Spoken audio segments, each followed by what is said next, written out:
Situé dans l'ouest de la Côte d'Ivoire, le parc national du Mont Péko devient de plus en plus victime d'une exploitation illégale et anarchique de ses ressources. Un désastre environnemental selon certains experts qui redoutent la disparition de cet espace protégé qui formait habituellement une chaîne de montagnes couvertes de forêts vertes luxuriantes. Au cours des 20 dernières années, des occupants illégaux ont abattu plusieurs arbres pour cultiver le cacao, détruisant plus de 90% des 34 000 hectares de forêts protégées. Raison pour laquelle les autorités ivoiriennes comptent entreprendre au plus tard en décembre 2015 une opération d'expulsion qui risque d'affecter des dizaines de milliers d'agriculteurs. Avec la crise, les gens infiltrés, ils ont tout dévasté. Aussi bien la végétation, je ne vais pas dire de la flore, ils ont pratiquement tout détruit. Et puis, aussi les animaux, la faune. Donc, ils ont pratiquement disparu. Sinon, avant, on s'approchait, on allait voir quelques céphalopes, des éléphants en train de militants, c'est rare. Mais nous savions, en tant que forestiers, que c'est vrai que beaucoup a été détruit, mais il reste encore. Il reste encore des noyaux qu'il faut préserver pour que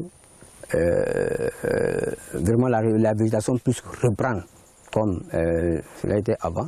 Réputé pour sa végétation particulière, le parc national du Mont Péko est l'un des 8 parcs nationaux que compte la Côte d'Ivoire. Mais si l'objectif est aujourd'hui de préserver ce patrimoine écologique, il s'agit également de consolider le tissu social et maintenir la croissance économique du pays grâce à la principale culture, le cacao. La Côte d'Ivoire est le premier producteur de cacao au monde et une partie non négligeable de la production provient de cette zone protégée. L'an 2010, ils ont venu tracer la trace, ils ont mis les terres qu'on était dans classé, qu'on n'a qu'à arrêter de couper les nouvelles forêts. Ils nous ont dit ça. Mais franchement, dit voilà, moi je suis assis là. Aujourd'hui, j'ai 18 enfants. Je suis assis côté des forêts et puis je ne trouve pas à manger. Moi, je ne peux pas surveiller ces forêts et puis sans manger.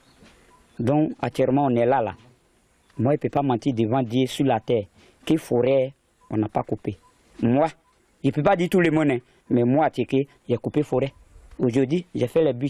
J'ai mes ignames dedans, j'ai mes tarots dedans. C'est ça que je prends pour nourrir mes enfants qui vont à l'école et puis moi-même. En 2014, la production de cacao de la Côte d'Ivoire avait atteint un niveau record de 1,74 million de tonnes, soit plus de 40% de l'approvisionnement mondial. D'après les prévisions, le pays réalisera encore une récolte record la saison en cours. Pour l'instant, pour éviter une fragilisation de l'économie, les autorités ivoiriennes étudient la possibilité d'aider la plupart des éventuels expulsés à se réinstaller dans des zones d'exploitation agricole légale.